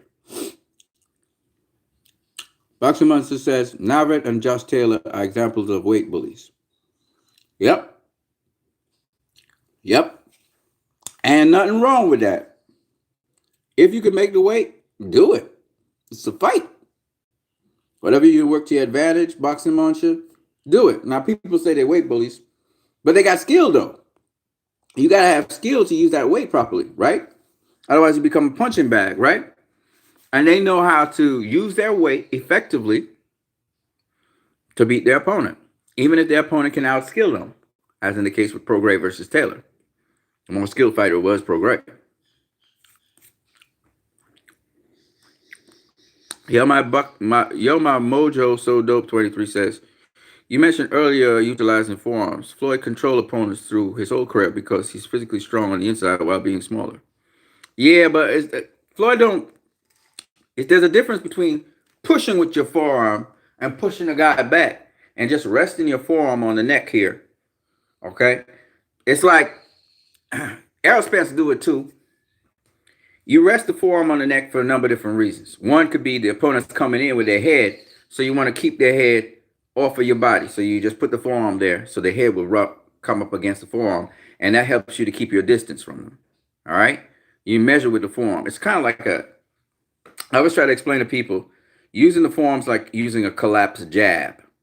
The forearm helps you to locate your opponent and where they're at, whether it's their head. You can also use the forearm on the body. People don't know that, but you see them sometimes put the forearm off on the body, okay? And it's just to find out where the positioning of the person is. In fact, if you were watching Mayweather versus Pacquiao, when Pacquiao came in, I think it was in round 10 or 11. I can't remember which one. I think it was 10 or 11. Pacquiao came in on Floyd. Floyd pivoted around Pacquiao, 180-degree pivot, which I talked to you guys about. 180-degree pivot is very difficult to do. Anyway, 180-degree pivot. You see he used his forearm to find where Pacquiao's body was as he was pivoting. You know what I'm saying? So the use of the forearm is not illegal if you are using it to locate your opponent. It's kind of like a jab, except the jab, you have to retract it. You can't, you put out the jab and you put it back. The forearm now is a collapsed jab. Let me show you. It's beautiful. I love boxing for this reason. You know, just telling people about all these little subtle things. So, I'm a southpaw. So, I'm going to locate you with my jab. But if I collapse the jab and we're in close, I can use my forearm to locate you. And I can pivot around you and then throw my punches, right? Right? So, if for instance, if your body's body up on me like this, I can use my forearm like this, to find where you at. Especially if I'm now relocating a new position, I can use my forearm to relocate where you at. So that, okay, I know you're here. Sometimes you see I got pivot around guy, which is step around, which is like this. I step around, but the forearm is here. So I can get enough space to leverage the shot on the inside. Okay? So it's that kind of thing I'm talking about. So that's with the forearm. Now, if you push it off, that's another story. You can't, the referee will say, don't push off with the forearm. Don't push off. Whether you push off with your hand or you push off with the forearm like this. You nudge off with don't nudge off. And also, you shouldn't push off with the shoulder. So if you're bumping, like I talk about bumping with the shoulder all the time. And Reggie's program actually did that. He had the lower ground right here. So he run in here and then he nudged off with the shoulder. And when he nudged off with the shoulder, he nudged off with the forearm. Right? And then he come with the overhand, right? You know? But for him to do that, he had actually adjusted his shoulder. There was a certain point where Reggie Prograis didn't pick it up, that he was bumping him with the shoulder, but at a different angle, slightly different angle. So he got Prograis on that until Prograis started finding position again. You guys don't even know what I'm talking about, do you? It's really cool. Boxing is a really cool sport, man. It's really, really cool. Watching the chess matches, the adjustments these guys make. So no. So Floyd don't that's why like a lot of people say he used the elbow, which is stupid. It's not the elbow, it's the forearm. But Errol Spence does it, Terrence Crawford does it a little bit, Lomachenko does it. It's just locating your opponent. All good boxers use it to some degree. That's how Floyd finds you. He finds you with the forearm. If you can get his forearm to go off, his whole target, it's like a range target finder. Like your jab's a range target finder, the forearm's a range target. So he finds his target that way.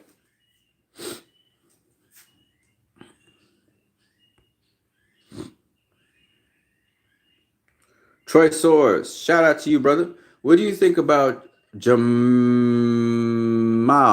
walking back what he said about fighting, as well as what his trainer Ronnie Shields said about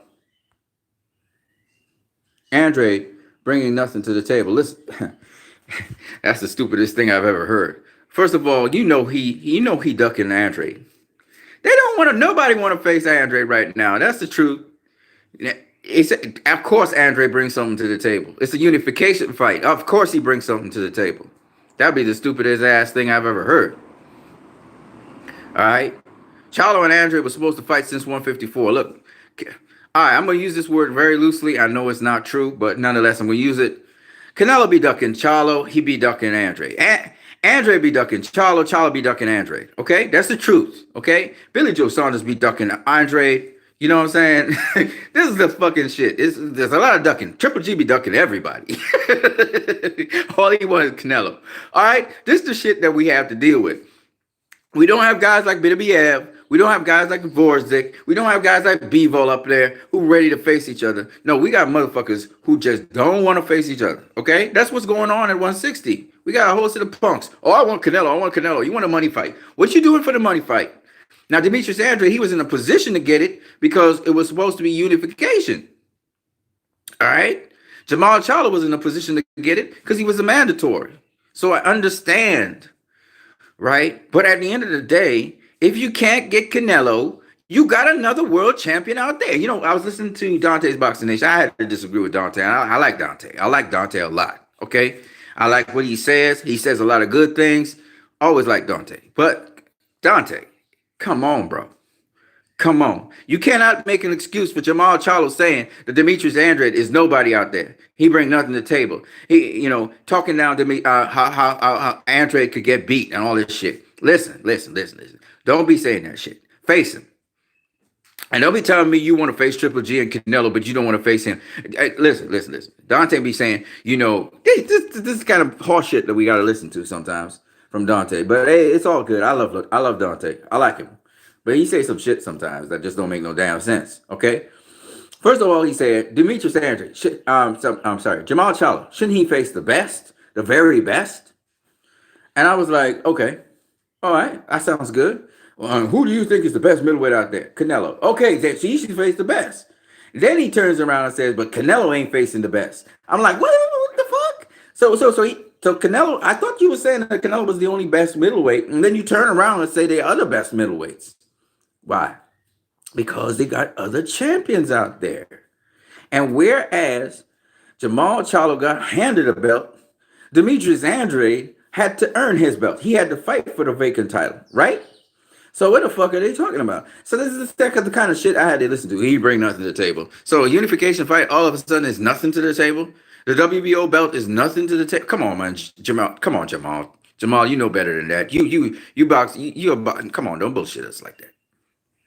Everybody would love to see you face Demetrius Andre. Now, we got a lot of shit that went down between Jamal Charlo and Demetrius Andre. Demetrius Andre was blacklisted because he did not face Jamal's younger brother, Jamal Charlo. They blacklisted his ass, and he couldn't get fights for a long time. So obviously, Demetrius Andre, he don't really like talking about that shit. But if it was up to me, and I was Demetrius Andre, I'd get his ass and I'd put it on him. That's what I'd do. If you feeling as bad blood and shit, make the payday, but make sure you wreck his career. That's what I'd do. And, you know, I'd save it up for the fight. In other words, what I'm saying is, you know, that Jamal and Jamel, you know, Demetrius Andre should be eager to fight them. But I don't get that feeling. He don't look like he want to fight them. Jamal don't look like he want to face the Demetrius Andre. So these motherfuckers, all the talk about they want Canelo, but they don't want each other. And if they don't want each other, how the hell they gonna handle Canelo? That's what I'm just asking. All right.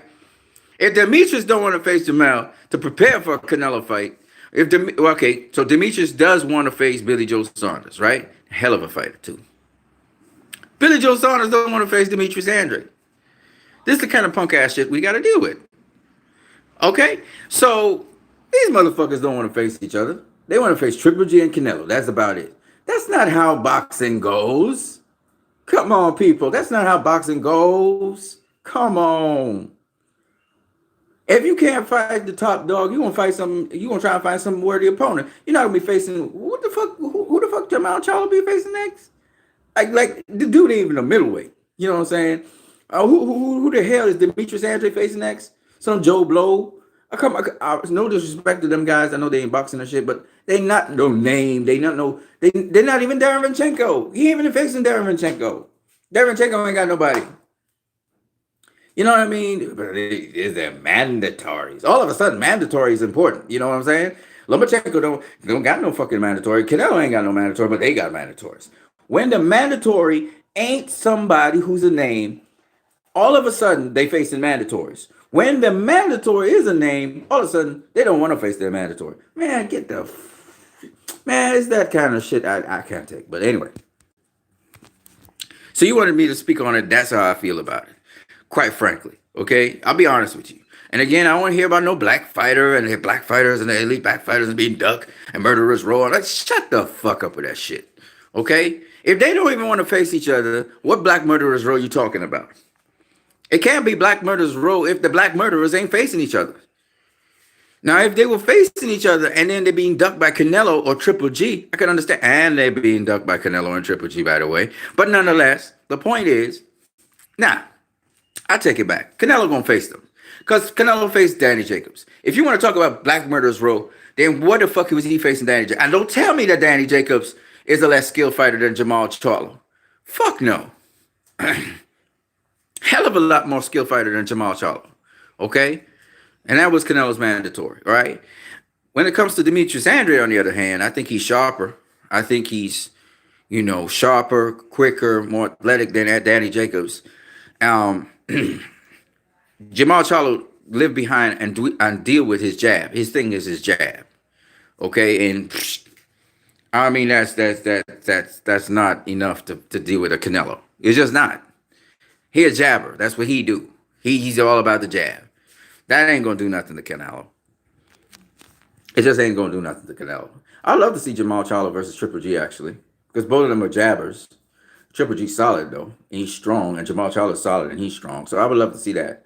But Jamal Charlo don't really impress me. He's not the one. I'm not saying he don't impress me. He beat Korobov and those guys. He had some tough fights, and I think he deserves his shot at Canelo for sure. He deserves his shot at Canelo. I'm not even going to mincemeat that. He was the mandatory. He worked his way up. He should have had the Canelo fight. Okay. End of story. Right. But he don't impress me as a guy that will beat Canelo. He just doesn't. The tools he got in his tool bag, they're not gonna be able to deal with a Canelo. And it showed it against Brian Adams is his name, I think, or not Brian Adams, whatever his name is, something Adams, right?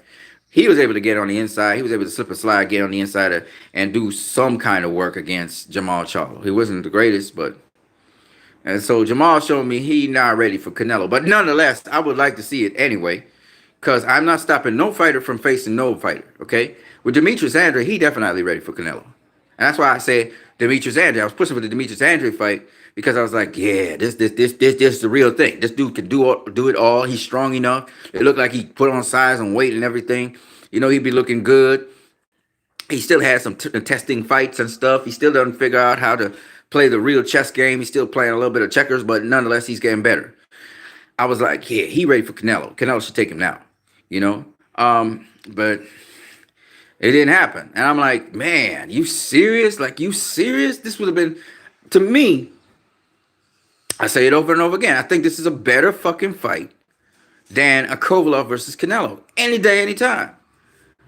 If you're a real boxing fan, no stupid ass action pack hero kind of bullshit, Rocky bullshit fight fan. I'm not talking about that kind of thing. I'm talking about you want to see good boxing. You want to see good chess. You want to see good fight, a competitive fight. That would have been it. Do I think Canelo would have beat him? I would have still put my money on Canelo. But not by much. I ain't putting a host of the money on Canelo because Demetrius Andre could beat him. I know that. He could beat him, right? Billy Joe Saunders versus Canelo. I love to see that shit. Love to see it. All right. But again, with the Danny Jacobs fight, which was a good fight that Canelo had. That was a hell of a good fight. Again, Danny Jacobs had a good shot at beating Canelo. I thought Canelo would beat him, but Danny Jacobs had a good shot and it showed in the fight, right? Later on. I think the same thing with Demetrius Andrade. I think the same thing with Billy. This is the guys Canelo need to go through, man. These are the guys Canelo need to go through. You know, not a fucking Sergey Kovalev. I mean, man, I wish Kovalev the best and Buddy McGirt. They think they got a formula or something. Man, y'all have no idea what y'all gonna be facing. This dude been doing it for too long a time. All right, the man just beat Danny Jacobs, ninjas. He just beat Danny Jacobs. Hell of a fighter. Now he gonna step down and face Kovalev just because he's bigger. It's a step down. It's not a step up. Kovalev got a great jab. Y'all keep believing in the jab. It don't mean shit. And buddy, I'm sorry, buddy. You know, you think you got something, you're gonna realize you ain't got nothing. You're not ready. Y'all not ready for Canelo. Kovalev and they not ready for Canelo. Canelo gonna stop him. Oh, Canelo never stopped nobody. He's stopping Kovalev. Okay? It's not a mystery. Don't be surprised when it happens. He's stopping him. All right? There's nothing Buddy can do. It's inevitable. It's going to happen. After he stops him, y'all going to praise him. And I'm be like, really? He could have faced Demetrius Andrade. He could have faced Demetrius Andrade and done something. You know what I'm saying? That's a better fight. He could have been undisputed right now. All this bullshit could have. Gennady Golovkin didn't have to have the IBF title. He could have been undisputed, okay? And then he could have gone and faced Kovalev if that's what he wanted to do. I mean, okay, you're trying to catch him at the right time, but nonetheless, you never know. Kovalev might have defended titles. He might have even been bigger. He might have had a bigger fight. Because I don't think Kovalev. I mean, he might have gotten beat. Yeah, he might have gotten beat, maybe. But you never know. You never know. Kovalev got determination and stuff. He might even have been a better fighter against. There's another thing that people talking about. Kovalev just been through a tough fight. You know, this fight is too close. And then listen, man.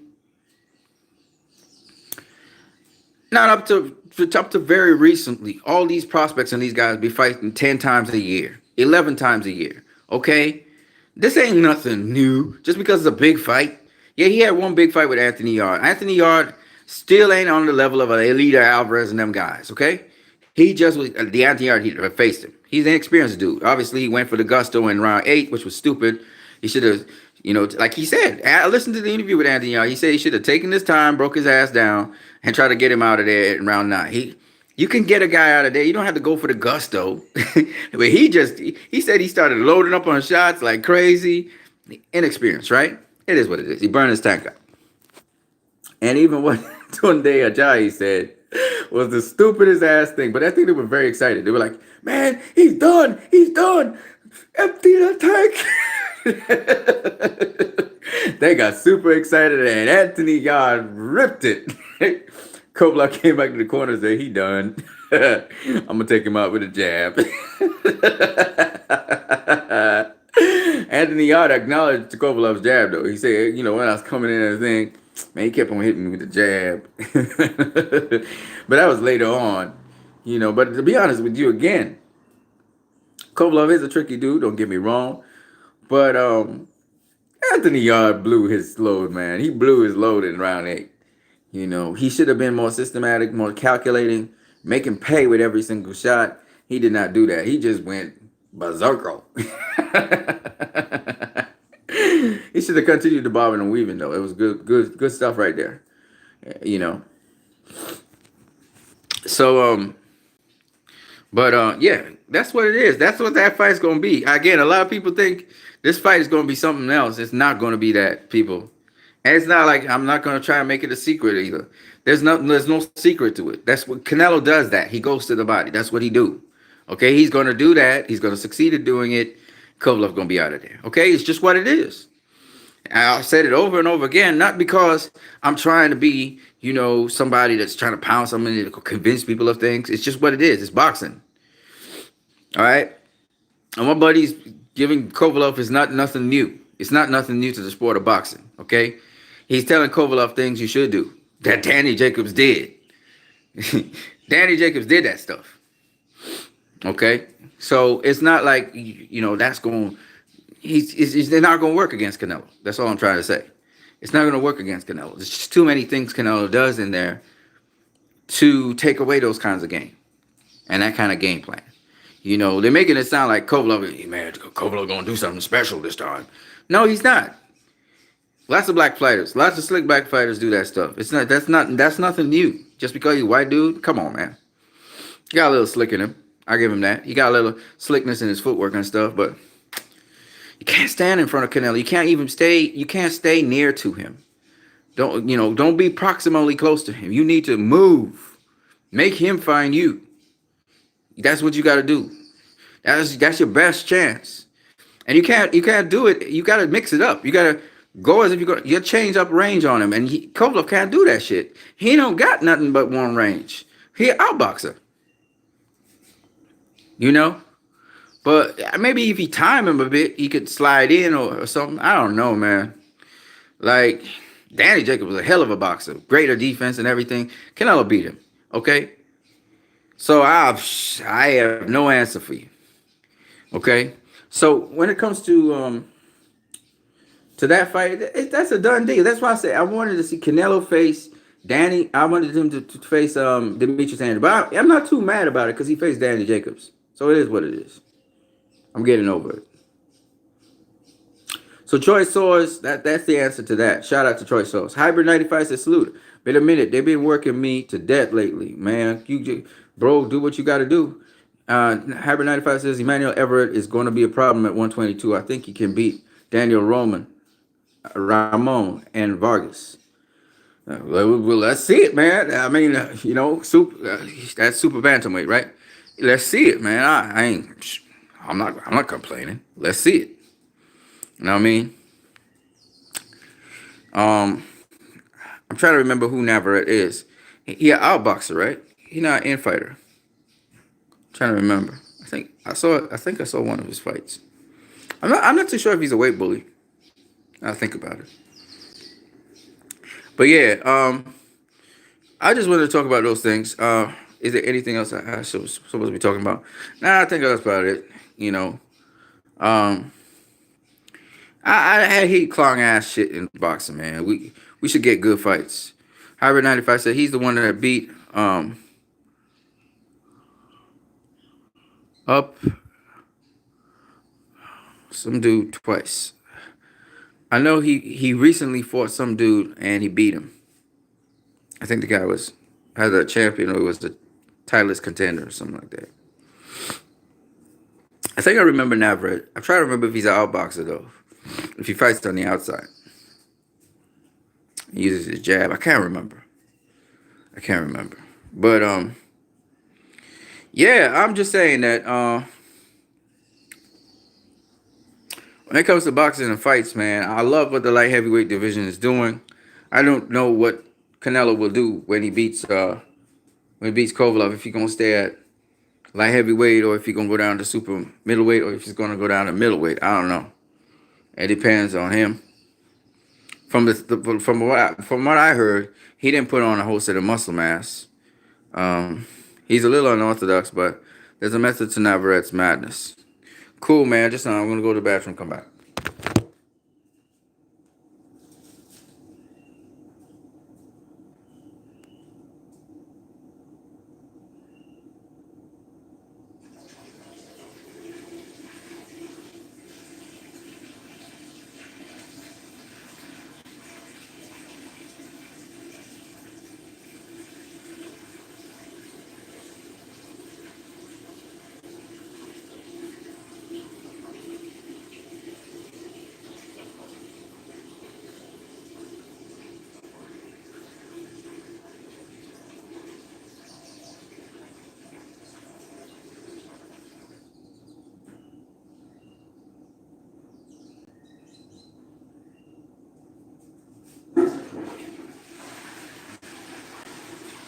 How we doing?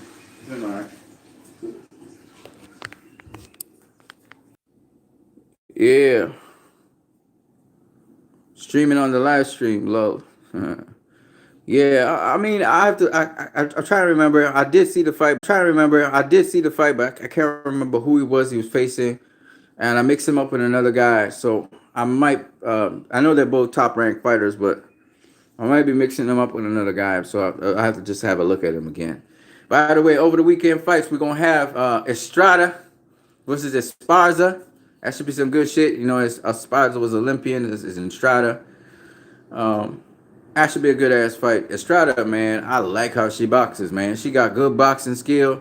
Esparza not as good, but she's strong. So she's sharp too. So that should be a good fight. They're not fighting for a world title. I think it's the interim belt they fighting for. So this should be interesting. And then we got Katie Taylor. She gonna be facing earlier on in the day against super lightweight champion. I still haven't taken a look at the super lightweight champion. I'm gonna back Esparza because she a better boxer than the other woman to win. We'll see if Esparza can pull it off. She coming up from light flyweight to flyweight, so it's for flyweight interim. I don't know if it's the WBA or WBC title or WBO. I can't remember. And then with I think it's the WBC title for the super lightweight championship that Katie Taylor will be fighting for.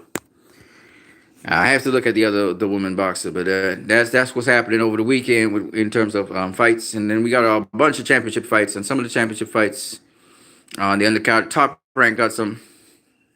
They got an undercard championship fight. I forgot what it was. Yeah. Anyways, so uh, you know, a lot of people already kind of predicted that Canelo going to stop Kovalev to the body. A lot of people say that. Hybrid 95 says, I hope Coach Shields comes back soon. I actually feel for her getting caught up in all of that mess. Yeah, but she gonna come back. They got a fight arranged, and I think they may even rematch the girl who she fight the girl that it depends on how the trainer recovers and stuff. So if he recovers well enough, they should be able to go in there and do what they got to do. He talking that thing already, so he's recovering. He a real fighter, man. He a real fighter. What I wanted him to do was catch that punk, have him sit down in the ring with him, and beat his ass up. They say it was Clarissa's brother who did the shit. So, man, that's crazy. He probably didn't like that. Ali Bashir was threatening his sister. And he just punked him. He cracked because he cracked him good. He cracked him good. They say he got some mental problems. The brother. It's some crazy ass shit, man. Like some crazy ass shit. God damn it. Anyways, man, Ali Bashir gonna be Ali Bashir. He ain't gonna change. I don't know. I don't know what to say, man. That's some crazy ass shit, though. You punk ass. You punked Ali Bashir. He just clocked the man. That's crazy. That's crazy. That's all I'm gonna say. I saw Chris's brother. He's like a tank, built strong. Motherfucker, crazy though. I don't know if he's gonna end up in jail or what. Ali Bashir should visit him and say, "Motherfucker, come put your hands up, motherfucker." I just hope he don't get knocked out again. Because if Carissa's brother hits hard, man, that motherfucker almost killed Ali Bashir. You know, if he didn't go to the hospital, shit, he would have died. He had a brain bleed after that. That's some crazy ass shit, man. And that's why boxers have, he not even a boxer, and boxers have, you know, your hands are like lethal weapons, you know what I'm saying? Hybrid 95 says, Artist Max job resume. Consists of community service hours. Gotta look out for those kind of kid. The guy is low. That motherfucker, man.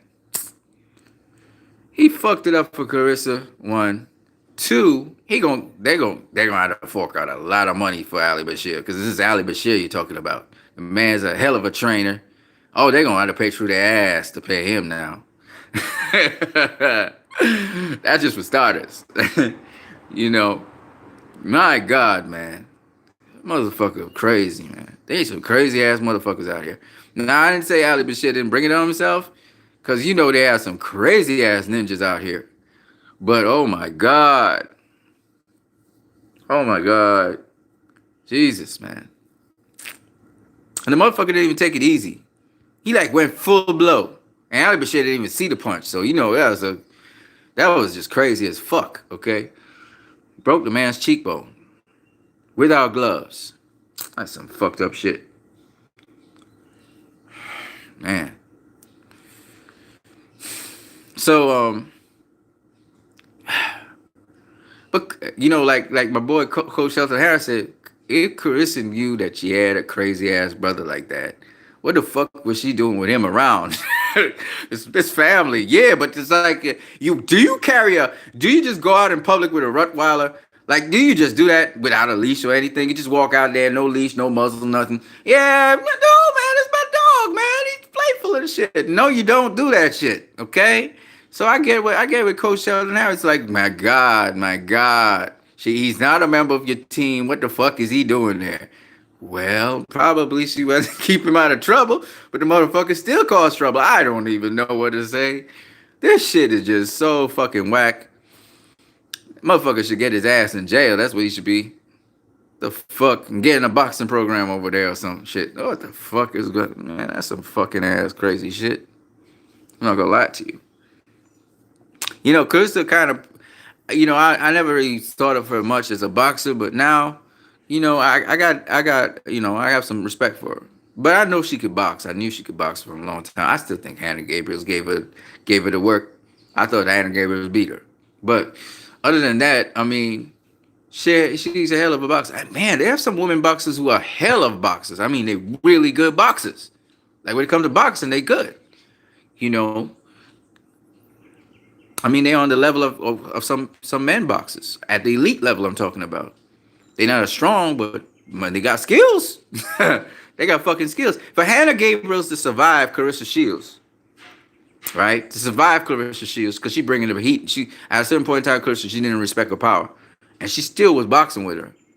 That shit. I mean, Hannah Gabriels came from 154 to fight Clarissa Shields. You got to be serious, man. Hybrid 95 says, my pit bull looks scary as hell, but is a chump. He's terrified of cats. Literally trembles and shakes real bad in fear if there's cats around. Yeah, that might be the case, but if there's a stranger around, he's going to be a totally different guy, though. Totally different guy. They all got personality. I'm sure your pit bull's a very smart animal. He probably clown around and shit. They all got their little quirks. I know because I got two. My neighbor has two Rottweilers. I play with them all the time. And they're so friendly and nice with people they know. If they don't know you, man. KP from KC, what's up, my dude? If they don't know you, they're going to kill you. They're going to kill. And you can't stop a fucking rut. These motherfuckers are strong. I mean, you put on a leash on that motherfucker, he's going to pull you. I mean, they're very, very strong animals. Very strong animals. Pit bulls, too. They strong. They be strong. You're not stopping a pit bull if it's coming charging at you. You're not going to stop it. You got to get out of the way of the pit bull. You know, if it leap in the air, you got to get out of the way and kick it in the air or punch it in the air as it's flying by you. And you know they don't leap unless they know they can get the target. So they coming right up on you, and then they're going to leap, you know, to take you down. Man, them motherfuckers, man, they strong. So, I mean, I'm just saying, you know, those things, and everybody know the Rottweiler is the most aggressive of them, right? It kills a lot of people every year. And they crazy. They have a lot of energy, too. And they very playful. I didn't know that, you know, Rottweilers were so playful. Until, I know, you know, Buddy and Sheba next door. They bad, though. They very strong. Hybrid 95 says, my pit bull is muscle bound. To be honest, he just sits around all day. Yeah. He might sit around all day chilling, man, but trust me, man. There's a reason why they call them pit bulls. They're bred to fight, man. They got that instinct in them. They do. You know, my brother had a pit bull in his home. Very nice dog, friendly, loyal, all that shit. But when he switches on, it go and it just come at you. You know when I say fuck you feel fucked. I'm telling you. And they do bark, but they kind of go right. They make this grumbly sound inside for everything. Like even when they're happy, they I'm like, what the fuck? This is so weird. Yeah, pit bulls, man. But they're nice animals. You get to know animals, you realize how smart they are and how nice they are and stuff like that. Yeah. Anyways, people, man, I'm out of here. Thank you for the likes and the subscriptions and the sharing of the videos and stuff. I just wanted to break, how I feel about things and my honest opinion about stuff. You don't have to agree with me, of course, even though I use some expletive sometimes. I get really angry sometimes, it seems, but I'm not really. I'm just being passionate about what I talk about. So don't take it the wrong way. I don't hate you or anything. It's just I'm passionate about shit. All right, peoples, I'm out of here. Catch you guys later. Deuces.